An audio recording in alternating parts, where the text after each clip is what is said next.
Hi, Mr. Blackstone. So the book I chose to read for the winter break reading assignment was The Boy in the Striped Pajamas by John Boyne. The main characters are two boys who come from completely opposing backgrounds. Their names are Shmuel and Bruno. This novel takes place during the Holocaust, which is World War II. So one of the main characters, Bruno, is a little boy who comes from a non-Jewish but German family, and his dad is part of the army who is fighting against the Jews and who is basically on the side of the Nazi and who wants to kill the Jews. Shmuel doesn't know that what his dad and what all the Germans are doing is wrong. He believes the German propaganda because that's all he's really being told. His parents don't tell him, oh, we're out to get Jews, oh, we want to kill people. His parents don't tell him that Jews are bad people. His parents just kind of tell him, stay away, don't go past the fence, don't look in the backyard, don't look at the smoke, because there's smoke from when they burn the people. And he doesn't understand that his friend Shmuel, who's on the other side of the fence in the concentration camp, is Jewish. And he doesn't know that he's being heard. Bruno also knows that Shmuel isn't being fed.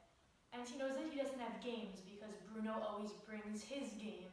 So Bruno decides to sneak food and bring it to Shmuel, which isn't only wrong because he's stealing food from his family, but it's also wrong because he's feeding somebody who he shouldn't be associating with because of race.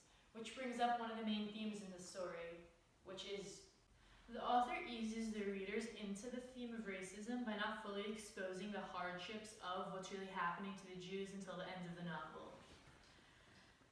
It isn't directly said that Shmuel's father is cremated and was killed, but it's inferred in the novel, and that was when Bruno decided that he was going to dress up as a Jew and cross the fence and go and help Bruno find his father.